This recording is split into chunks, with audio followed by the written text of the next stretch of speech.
नमस्कार, मैं हूं मोबिना महक और आप देख रहे हैं यूपी इंडिया न्यूज 24 चैनल पर इस वक्त की खबर। चलिए हम कराते हैं आपको दिन भर की ताजा तरीन खबरों से रूबरू।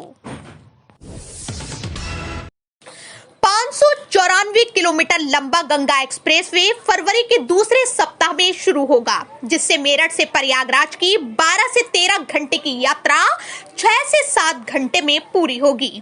कार जीप के लिए मेरठ से इलाहाबाद तक का एक तरफा टोल 15-15 रुपए होगा। ये एक्सप्रेसवे पश्चिमी यूपी के कई जिलों को जोड़ेगा, कनेक्टिविटी सुधारेगा और रोजगार के अवसर बढ़ाएगा, क्योंकि इसके किनारे औद्योगिक गलियारा विकसित किया जा रहा है। संभल में सिटी मजिस्ट्रेट ने मरीज बनकर यूनिक अल्ट्रासाउंड सेंटर पर छापा मारा। जांच में पाया कि सेंटर बिना रेडियोलॉजिस्ट के चल रहा था और आशा कार्यकर्ताओं को मरीज भेजने के लिए कमीशन दिया जा रहा था। अनियमितताएं मिलने पर सेंटर को सील कर दिया गया। ये सेंटर पहले भी सील हो चुका था। अब आशा कार्यकर्ताओं के खिलाफ भी कार्रवाई की जाएगी। शाहजहांपुर में हाईवे और सड़कों किनारे बेतरतीब खड़े वाहन लगातार हादसों का कारण बन रहे हैं, जिससे कई जाने जा रही हैं। बरेली मोड़, रोजा, तिलहर और मिरानपुर कटरा जैसे क्षेत्रों में ये समस्या गंभीर है, जहां पुलिस और परिवहन विभाग की अनदेखी से यातायात नियमों का उल्लंघन हो रहा है। सड़क सुरक्षा माह के बावजूद लापरवाही से खड़े ट्रकों और ओवरलोड वाहनों के कारण दुर्घटनाएं बढ़ रही हैं। अमरोहा के प्रभारी सीएमओ डॉक्टर योगेंद्र सिंह ने पदभार संभालते ही झोला छापों के खिलाफ अभियान चलाया। 20 दिनों में हसनपुर, रहरा, गजराला, धनोरा सहित विभिन्न ब्लॉकों में 25 से अधिक अवैध अस्पताल और क्लिनिक सील किए गए। इतनी बड़ी कार्रवाई के बावजूद केवल 6 झोला छापों के खिलाफ ही प्राथमिकी दर्ज की गई है, जिससे स्वास्थ्य विभाग की कार्यप्रणाली पर सवाल उठ रहे हैं। संभल में बिजली विभाग ने 4 उपकेंद्रों से जुड़े मोहल्लों में चेकिंग अभियान चलाया। इस दौरान 20 स्थानों पर बिजली चोरी पकड़ी गई। धोबीघाट, संभल नगरीय, चौधरी सराय और हयात नगर उपकेंद्रों से संबंधित क्षेत्रों में कार्रवाई हुई। सभी 20 आरोपियों के खिलाफ बिजली चोरी निरोधक थाने में तहरीर दी गई है। ये अभियान एसडीओ और जई के नेतृत्व में चलाया गया। गढ़मुक्तेश्वर में पुलिस और बदमाशों के बीच मुठभेड़ हुई। मेरठ रोड पर चेकिंग के दौरान पुलिस ने संदिग्धों को रोका। बदमाशों ने फायरिंग की, जिसके जवाब में पुलिस ने भी गोली चलाई। गैंगस्टर एक्ट में वांछित इनामी बदमाश जैद घायल हो गया, जबकि उसका साथी फरार हो गया। पुलिस ने जैद के पास से तमंचा और बाइक बरामद की है। आजमगढ़ में 3 दिन से लापता राजस्व संगिरे अमीन सुरेश उपाध्याय का शव रामपुर गांव के सरसों के खेत में मिला।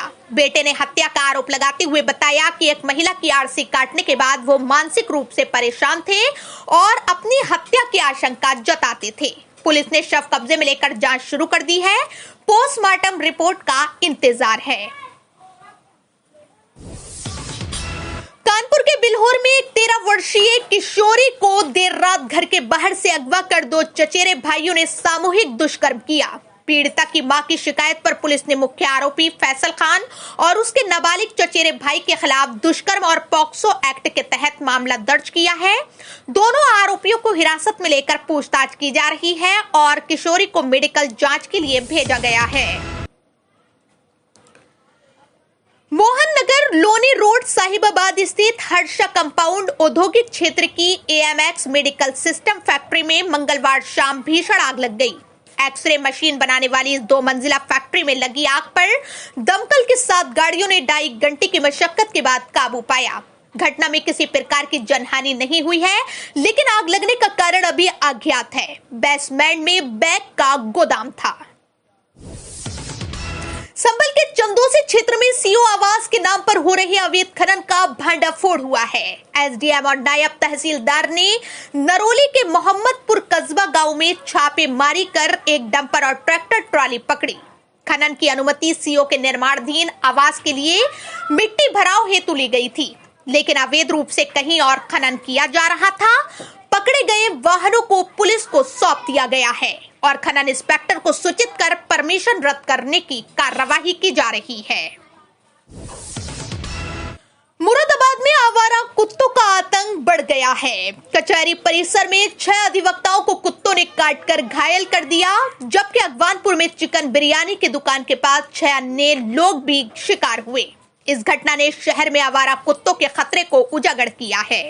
अधिवक्ताओं ने नगर निगम पर कार्रवाई न करने का आरोप लगाया है, जबकि पहले भी शिकायतें की जा चुकी हैं। उत्तर प्रदेश में खाद्य सुरक्षा एवं औषधि प्रशासन FSDA ने हरियाणा फ्रेश, रत्नागिरी और ब्रजवासी ब्रांड के घी की बिक्री, भंडारण और वितरण पर तत्काल प्रतिबंध लगा दिया है।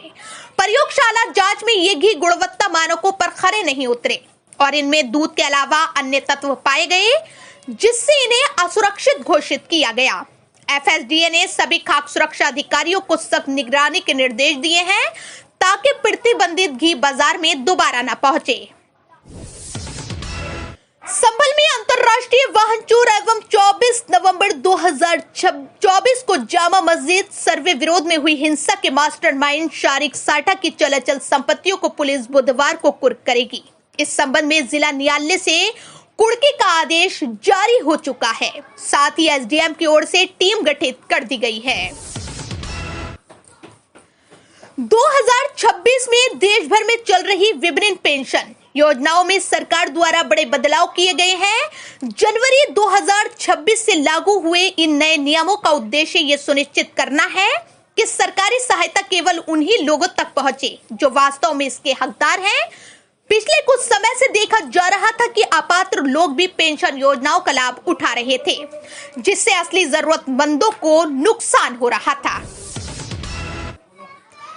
नई Delhi supreme court of India की ओर से लॉ क्लर्क के पदों पर भर्ती के लिए नोटिफिकेशन जारी किया गया है। जो उम्मीदवार सुप्रीम कोर्ट में बतौर लॉ क्लर्क के पदों पर नौकरी करना चाहता है, उनके लिए ये एक सुनहरा मौका है। आधिकारिक अधिसूचना के मुताबिक लॉ क्लर्क के कुल 90 पदों पर भर्ती निकली है। इन पदों पर आवेदन प्रक्रिया आज यानी 20 जनवरी से शुरू हो गई है। साथ ही इच्छुक एवं योग्य उम्मीदवार 7 फरवरी 2026 तक पंजीकरण कर सकते हैं। एंटी करप्शन टीम लेखपाल को 5000 की रिश्वत लेते हुए रंगे हाथों किया गिरफ्तार। बिसोली तहसील में तैनात लेखपाल को एंटी करप्शन टीम ने किसान से 5000 रुपए की रिश्वत लेते रंगे हाथों किया गिरफ्तार।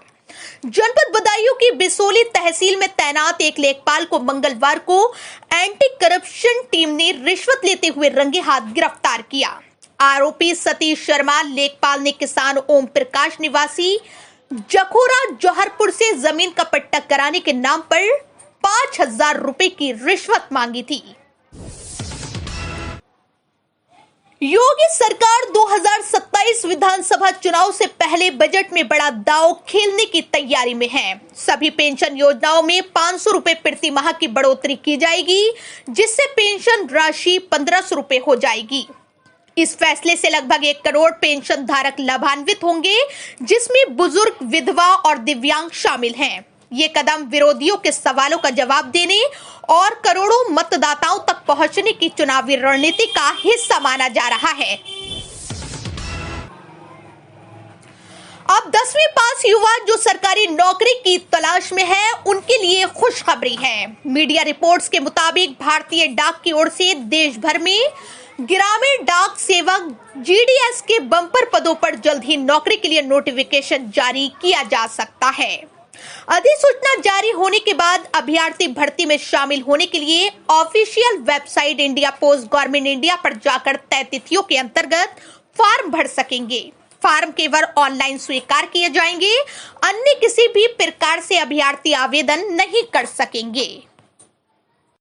इसी तरह की हर छोटी बड़ी खबर देखने के लिए हमारे यूपी इंडिया न्यूज 24 चैनल को लाइक करें, शेयर करें, सब्सक्राइब करें और बेल आइकन दबाना ना भूलें, ताकि आपको दिन भर की ताजा तरीन खबरें हमारे यूपी इंडिया न्यूज 24 चैनल के माध्यम से आपको मिलती रहें।